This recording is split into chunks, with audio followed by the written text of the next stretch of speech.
Today you are going to learn in detail about them. Okay, so this is our third lesson, the Union Executive. So in this lesson, we are having 4 topics, that is the President of India, the Vice President of India, the Prime Minister of India, and the Council of Ministers. We have already completed in our previous classes about the President of India and the Prime Minister of India, and now we are going to learn about the Vice President of India and also Council of Ministers. Okay, so today the first topic was the Vice President of India. Okay, so these are the Vice Presidents of India from first Vice President to present Vice President of India. So let us know about them, who are they and when they were worked as Vice Presidents to our country. Okay, Sarvepalli Radhakrishnan was the first Vice President to our country from 1952 to 1962. That means 10 years he was Vice President, and next he became President of India also. Okay, Zakir Hussain next Vice President was from 1962 to 1967, and next Vice President was Varahagiri Venkatagiri. So he was from 1967 to 1969, and next Vice President was 1969 to 1974. He was Gopal Swarup Pathak. Okay, so next was Basappa Danappa Jetty or BD Jetty. So he was from 1974 to 1979. So next Vice President was Justice Muhammad Hidayatullah. He was from 1979 to 1984. The next Vice President was Ramaswamy Venkatraman. He was from 1984 to 1987. And next was Shankar Dayal Sharma. He was from 1987 to 1992. Next Vice President was Kocheril Ramanarayanan. He was from 1992 to 1997. So next Vice President was Krishnan Kant. He was from 1997 to 2002. Next was Bairan Singh Shekhawat. So he was from 2002 to 2007. And next was Muhammad Hamid Ansari. He was from 2007 to 2017. So he too worked for 10 years as Vice President of our country. And the present Vice President of India was Venkaiah Naidu. He was Vice President from 2017 and he will continue in his office till 2022. Okay, so this is the list of Vice Presidents of India. Here we will observe that Sarvepalli Radhakrishnan, Zakir Hussain, Varahagiri Venkatagiri, and Justice Hidayatullah, Ramaswamy Venkatraman, Shankar Dayal Sharma, and K.R. Narayanan became the Presidents of India also. So that means these Vice Presidents became Presidents of India. So remaining did not become the Presidents of India. Okay, so this is M. Venkaiah Naidu. So our present Vice President, that means Vice President of India. And now let us know about the qualifications of Vice President. Okay, the first qualification was the citizen of India. That means the candidate should be citizen of India. That is the first and foremost qualification of Vice Presidential candidate. And next qualification was completed 35 years of age. So every candidate, every contestant should complete the age of 35 years. That means that is the minimum age for the post of Vice President and also President too. Okay, so he is qualified for election as a member of Rajya Sabha. So this Vice Presidential candidate should be qualified for as the member of Rajya Sabha also. Okay, because he will act as ex-officio chairman of Rajya Sabha. That is why he should be qualified also as the member of Rajya Sabha. Next, he should not hold any office of profit under Government of India. That means the contestant for the Vice President should not hold any government job either in government, central government or state government or in local self-government. Okay. So these are the qualifications of the Vice President of our country. Okay, let us move to election of the vice president. So already you learned about the election of president. Today you are going to learn about election of the vice president. So how this election will be done, you will learn now. The vice president is elected by an electoral college consisting of the members of both the houses of parliament. So president is also elected by electoral college and vice president is also elected by electoral college. But there is difference between the electoral college of the president and the electoral college of the vice president. Okay, so what is the difference means I will tell you now. Okay, so this electoral college is different from the electoral college of the president in two aspects. So what are those two aspects means? It consists of both elected and nominated members of the parliament. So the electoral college of vice president consists of both members. Both means here elected members and also nominated members of the both the houses of the parliament, that means Lok Sabha and Rajya Sabha. But whereas electoral college of president consists of only elected members of Lok Sabha and Rajya Sabha. Nominated members will not take part in the election of the president. Okay, so that is first difference. And next difference was it does not include the members of the state legislative assemblies. But whereas electoral college of president consists of elected members of state legislative assemblies also. But here electoral college of vice president does not include the members of state legislative assemblies. That means only the elected and nominated members of Parliament will elect the Vice President of India. So that is the difference between the election of the President and the election of the Vice President in our country. Okay, next coming to the powers of Vice President. So actually powers of Vice President are not mentioned in our constitution, but he functions or he take over two types of functions. Okay, so the first function was takes over the office of president in the following cases: during the death of the president. That means the vice president of India will act as the president of India when our president, that means when the president of India demise or he was put to death. Okay, so next condition is resignation of the president. Okay, so when the President of India resigns to his post, then also the Vice President of India will act as the President of India. So that is second condition. And third one is removal or impeachment of the President. Okay, so here you have to know what is the impeachment, how President will be removed. So you in your previous class you learnt about how President will be elected and what are the powers and functions he will perform. You learned. Now you have to know about the impeachment of the president. That means this is the special procedure or removal procedure of the president. That means the president is indirectly elected by elected members of both the houses of parliament and also elected members of all the state legislative assemblies. You have learned.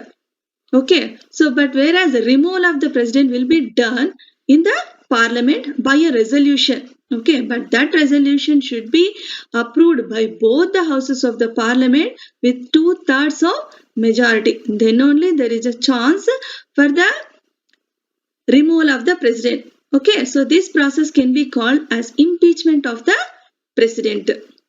Okay, till now no president was impeached from his office. Okay, for the post of president, no impeachment procedure was undergone. Okay, so next, when president is unable to discharge his duties owing to absence, illness or any other cause, then also the vice president of India will act as the president of India. That means whenever he went to foreign tours, okay, to attend international conferences like that. So then also he will act as a president, that means vice president. And next, illness. So whenever president of India becomes ill, then also the vice president of India will act as the president of India. So these are the cases when the vice president of India will act as the President of India. So when Vice President takes over the office of the President, then the Deputy Chairman of Rajya Sabha heads the Rajya Sabha. So generally Vice President does one function, that is he will preside the House of Rajya Sabha. That means he is the presiding officer of the Rajya Sabha. He can also be called as ex officio chairman of Rajya Sabha. Okay, so when he is acting as the President of India, that duty will be done by the Deputy Chairman of Rajya Sabha. Okay, so this is the first power of Vice President. And let us move to the second power. So secondly, he performs as an ex officio chairman of Rajya Sabha.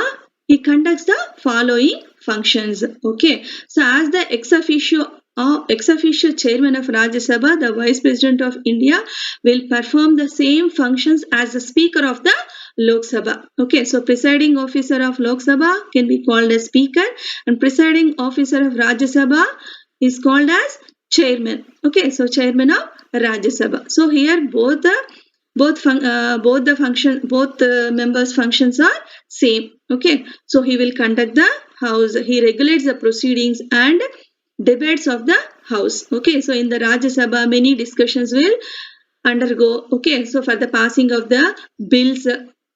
Okay, so these discussions will be conducted by the Vice President as the Chairman of Rajya Sabha. He decides the order of the speech. That means as the Chairman, as a presiding officer of Rajya Sabha, he is having authority to give power, to give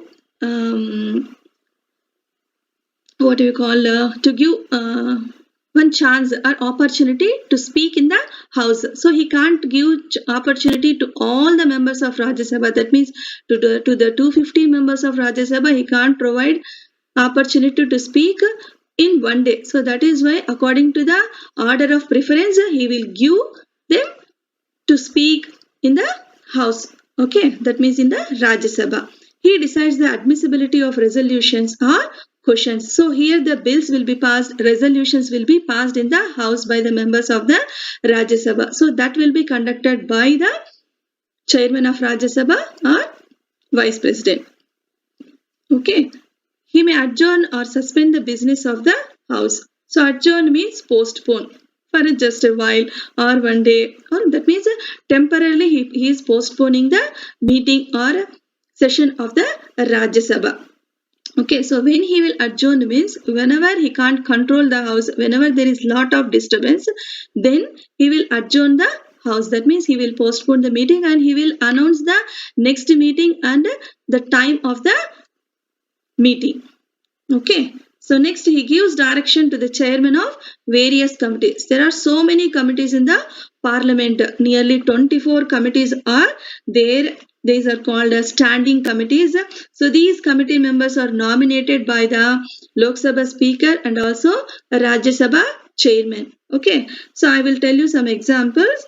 Public Accounts Committee, Estimates Committee, Committee on Public Undertakings, Business Advisory Committee, etc. So about these committees you will learn in your 4th lesson. Okay, so now there is no need to explain them.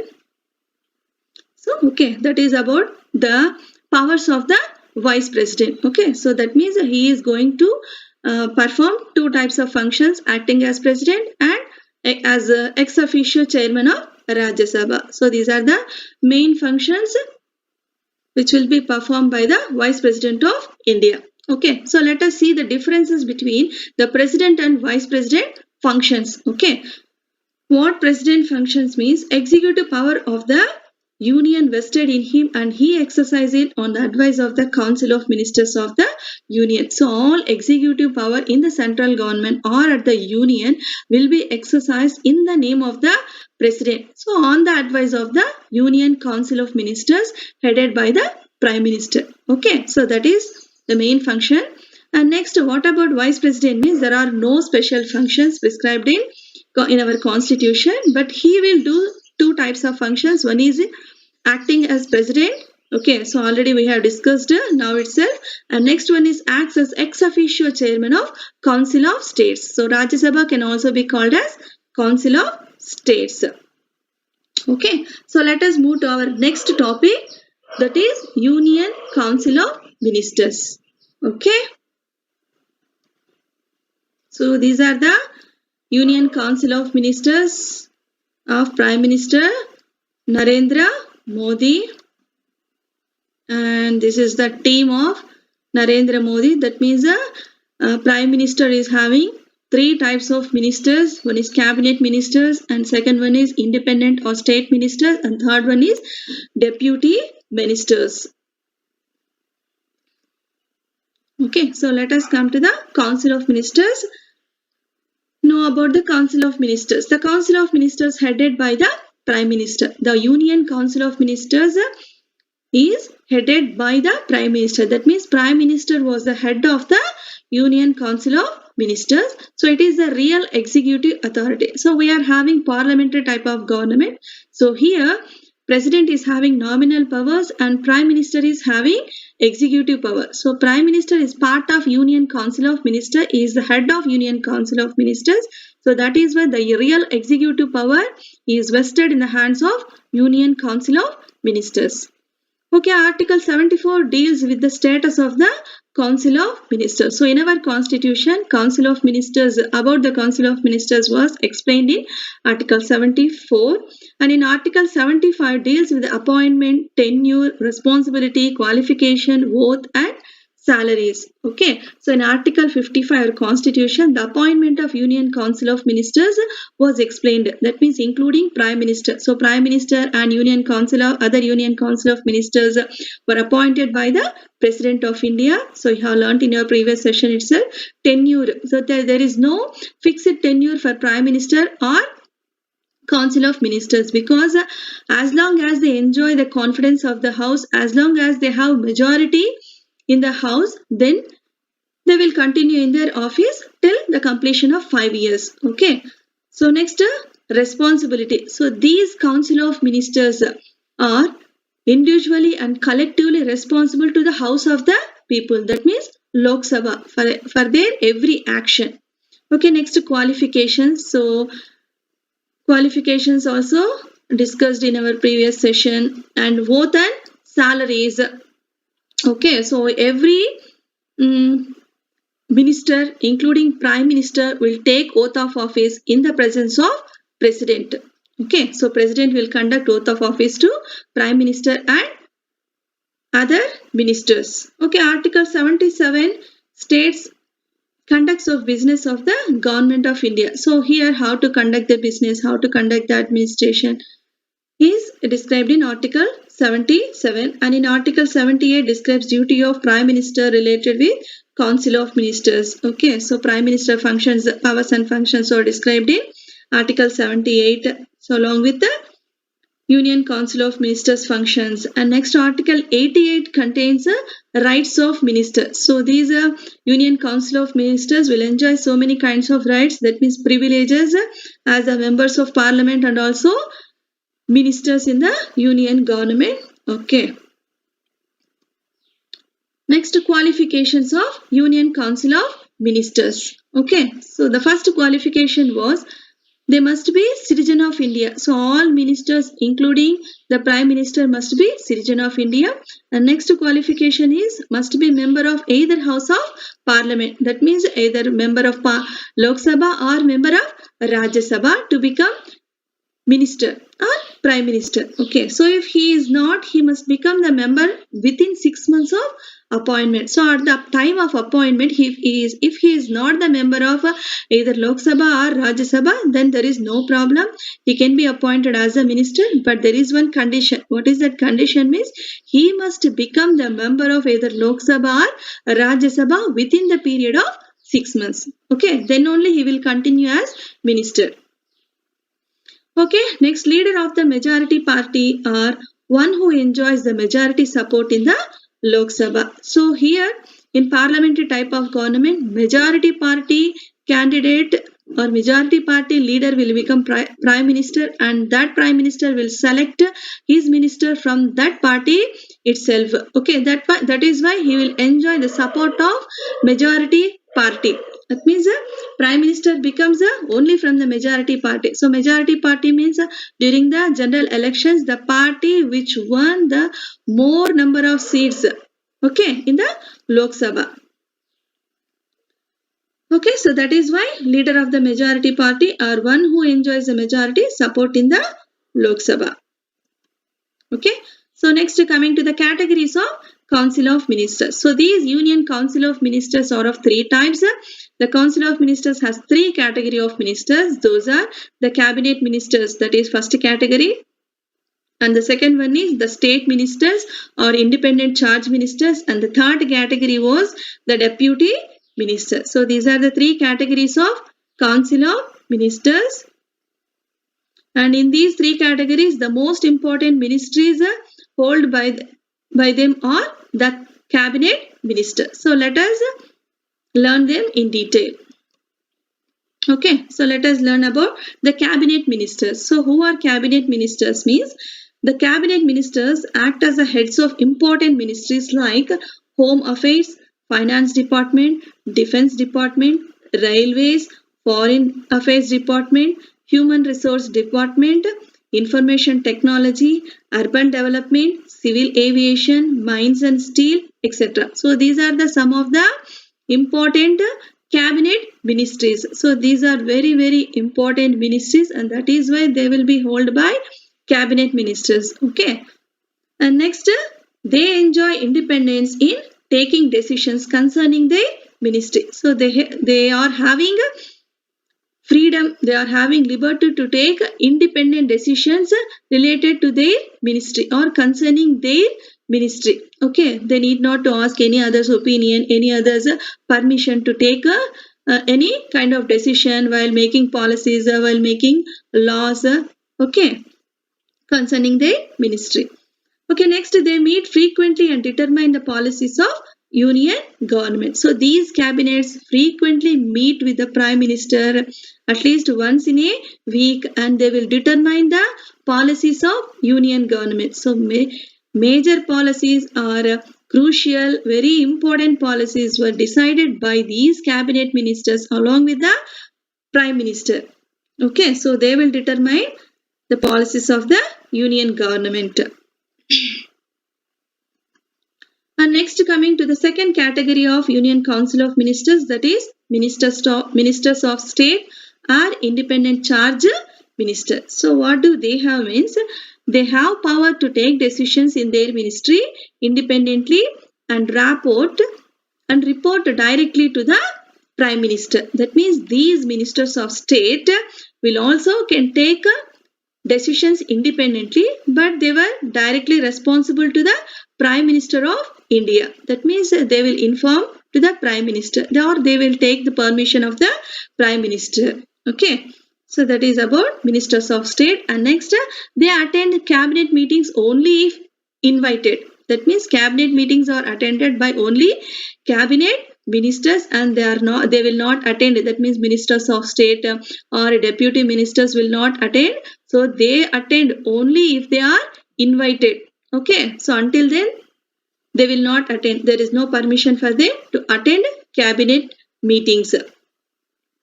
Okay, that is about ministers of state. And what about deputy ministers?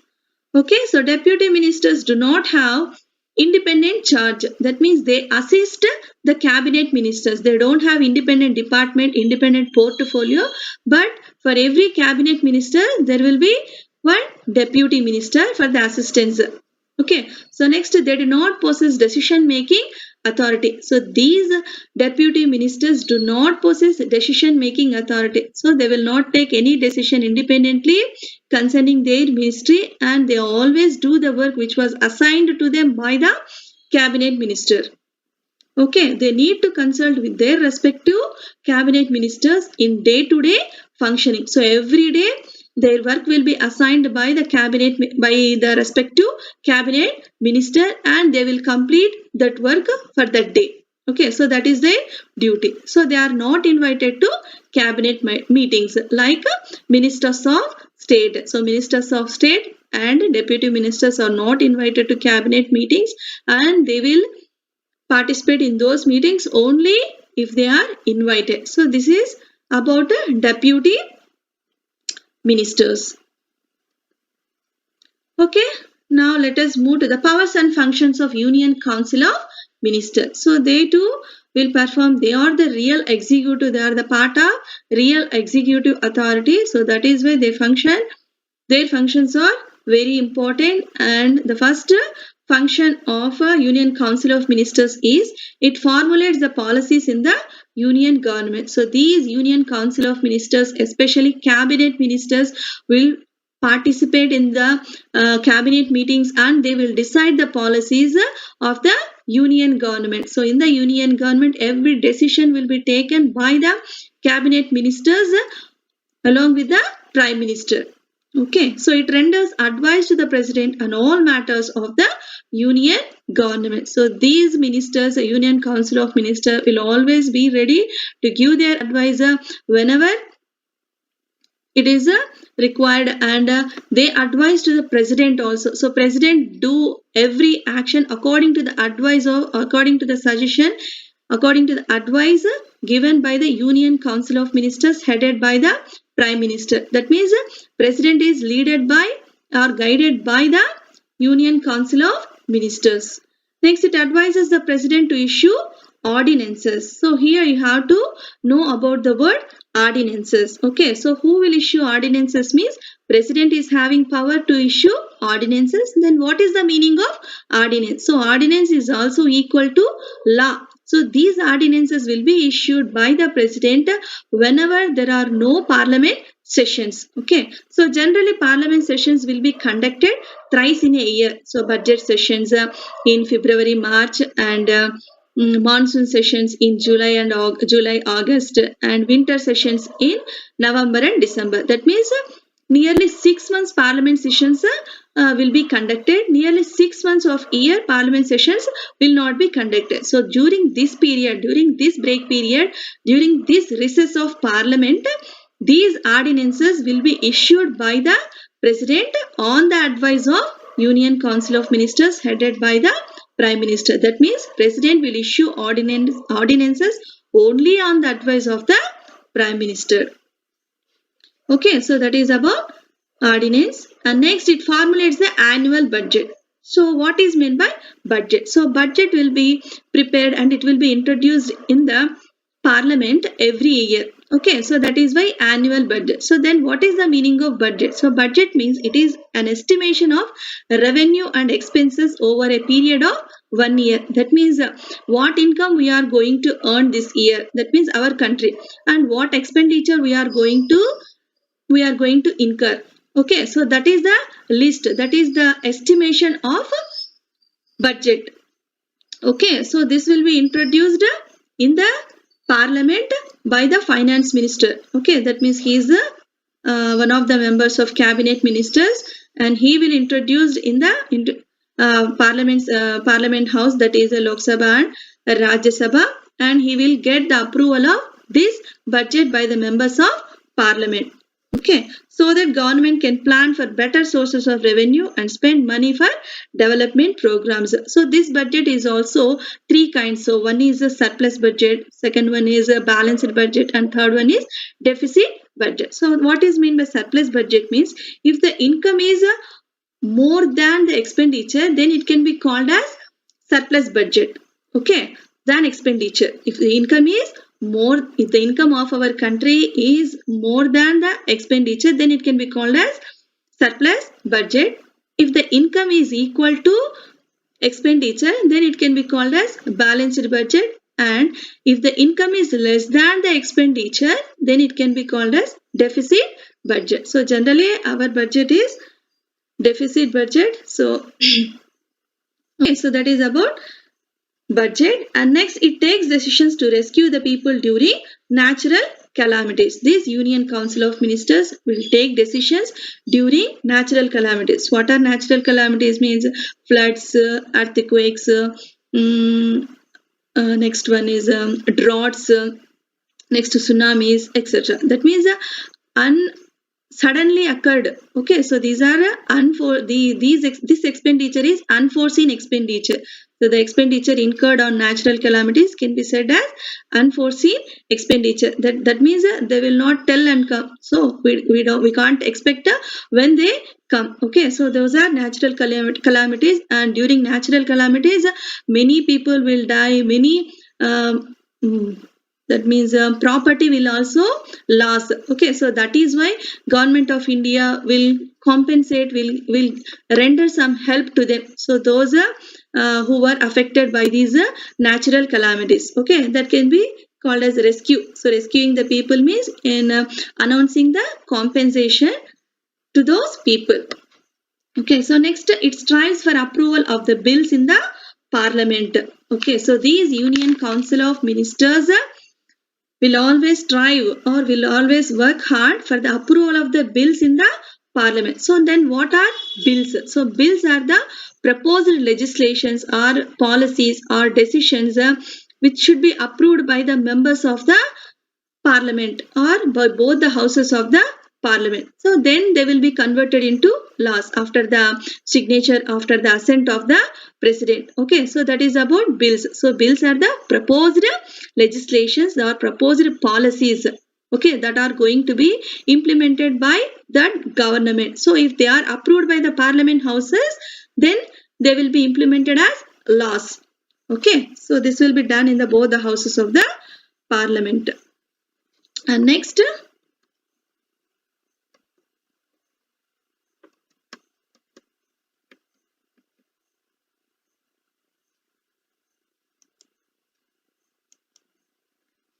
okay, another topic is collective responsibility. So these Union Council of Ministers individually and also collectively are responsible to the House of the People. That is nothing but Lok Sabha. Okay, so Article 75(3) states that the Council of Ministers shall be collectively responsible to the House of the People. Okay, that means no minister will act according to his wishes. They are responsible to the House of the People. For every action, they are responsible to the House of the People or Lok Sabha. So that is why they act togetherly. So it implies that ministers are responsible to the parliament for their every action. So their every action will be observed. All Union Council of Ministers are responsible to House of the People for every action.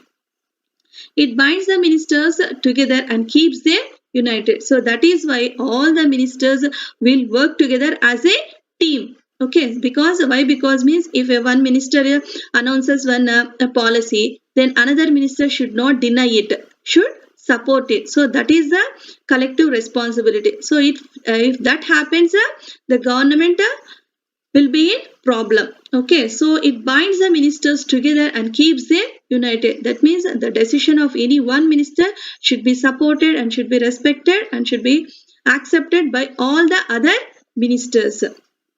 Okay, so that is the thing there. Next, so the Union Council of Ministers work as a team, swim or sing together. So these Union Council of Ministers have to work collectively. They are like one team. So teamwork will goes on and they will share their ideas, okay, advices, they will suggest.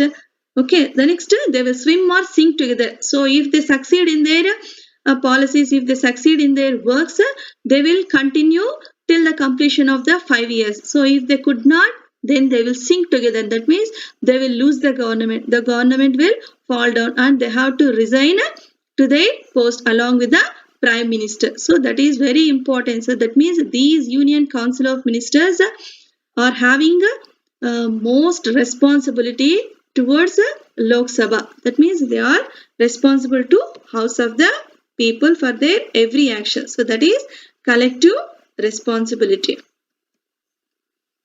And next, coming to the relation between the Prime Minister and the Council of Ministers. Okay, so the Prime Minister is the leader of majority party and loses his office when loses the support. Okay, so Prime Minister and his ministers continue in their office till they are having the support of the majority party. That means at least 273 members of Lok Sabha should support Prime Minister and Council of Ministers. Okay, should support the government. Okay, so then only they will continue in their office. Otherwise, if they lose that magic figure or 273 seats, okay, then they have to face no confidence motion. In that no confidence motion, if it is proved, then they have to resign collectively. Okay, that means they are losing the office or the government fall down. Next, general elections will be conducted, or another party will be given chance to form the government. Okay, next, most acceptable leader of the coalition becomes prime minister in case of formation of a coalition government. Okay, so generally majority party leader will become prime minister. So if no party got the majority seats, that means at least 273 seats in the Lok Sabha, then there is a scope for the formation of coalition government. So already I have told about coalition government. I will repeat. So what is coalition government means? This is the government which was formed with more than one political party. That means with the assistance of more than one political party. That means some national parties and also regional parties will also take part in that coalition government according to the requirement. So according to get the figure, that means to get the 273 Lok Sabha members support. Okay, so that is about coalition government. So in that coalition government, the prime ministerial candidate will be selected as per the acceptance of all the parties in that coalition government. Okay, so next, PM decides the Council of Ministers. So after the decision of prime minister is over, okay, so next Council of Ministers will be selected by the prime minister. Okay. Next, depending on seniority and political importance, ministers are given the rank of cabinet ministers, ministers of state, or deputy ministers. Okay, so prime minister will categorize his ministers into three categories. So the most important ministries will be given to the senior most and efficient eminent persons, and less important ministries like independent ministers will be given to less senior, okay, less efficient, like that. And the last category is deputy ministers, and they will be given to the freshers to get experience. Okay, so this work will be done by the prime minister. And in case of a state, CM chooses or chief minister chooses minister. So that the same thing happens at the state government also, and this will be done by the chief minister. Okay, so that is the relation between the prime minister and the council of ministers. Okay. So these council of ministers appointed by the president on the advice of the prime minister. Okay. So next point is only members of the parliament can become ministers. So if they are not members during the time of appointment as ministers, they should become members of either Lok Sabha or Rajya Sabha, either by elected or by nominated by the president. Okay. So next, if a non-member is appointed, he must be elected or nominated within 6 months. So what is the duration for the election or a nomination of this non-member of parliament becoming as a minister means 6 months. Okay, so within 6 months, he should become member of Lok Sabha or Rajya Sabha. Then only he will continue as a minister. Okay, so we have come to the conclusion of our topic.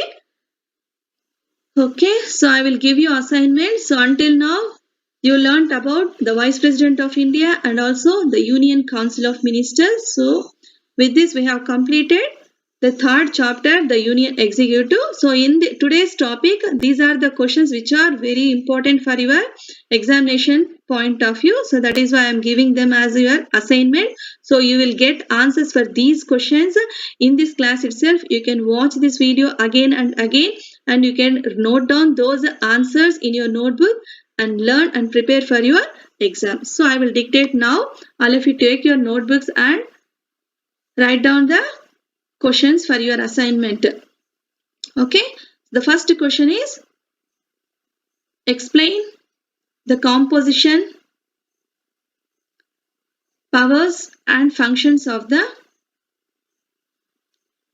Union Council of Ministers. So explain the composition, powers and functions of the Union Council of Ministers. So this question will be given for either 5 marks or 10 marks. Okay, here you have to explain about the composition of the ministers. That means 3 categories of the ministers. That means cabinet ministers, independent charge, deputy ministers. And next you have to explain the powers and functions of the Union Council of Ministers. Okay, the second question is, write about the powers of the Vice President of India. Second question is, write about the powers of the Vice President of India. So this question will be given for 5 marks. Okay, so he exercises only 2 types of powers, that means acting as president and as an ex officio chairman of Rajya Sabha. And next, the third question is composition of the Union Executive. Composition of the Union Executive. So this question will be given for 2 marks. So here you have to write what is the composition of the Union Executive. So Union Executive consists of the President of India, the Vice President, the Prime Minister of India and the Council of Ministers. So these are the 4 topics which we have discussed in our previous sessions, and in these sessions that is the composition of the Union Executive. Okay, next one is 4th question. Qualifications required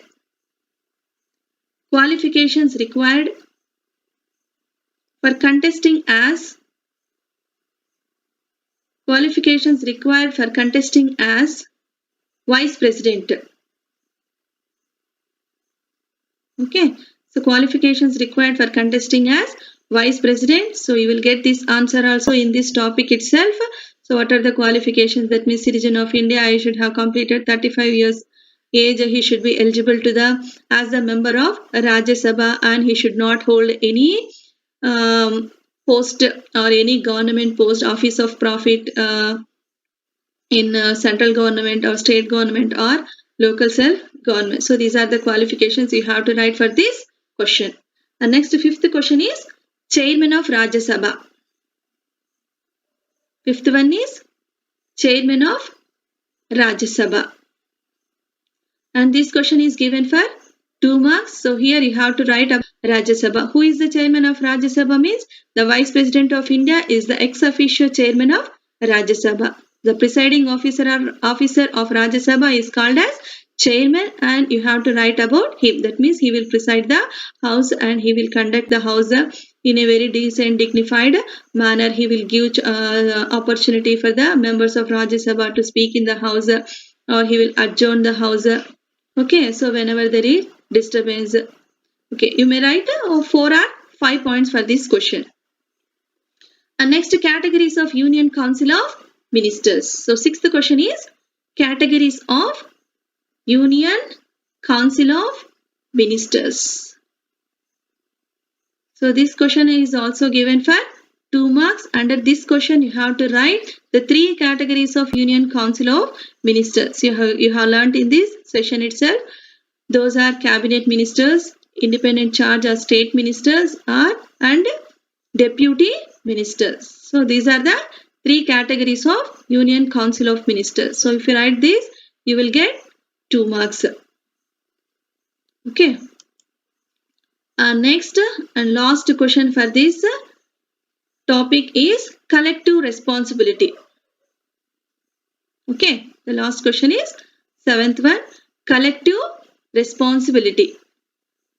Okay. So this topic is also discussed in this session itself. That means that the Union Council of Ministers are individually and collectively responsible to the House of the People, and this is explained in Article 75(3). And for their every action, all these Union Council of Ministers are responsible. That is why they work together. They work as a team, swim or sink together. Okay, so you have to write all these points for this question.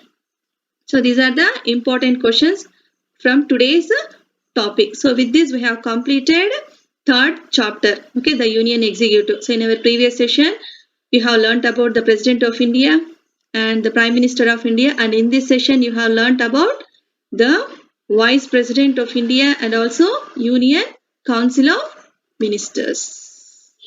Okay. Thank you one and all.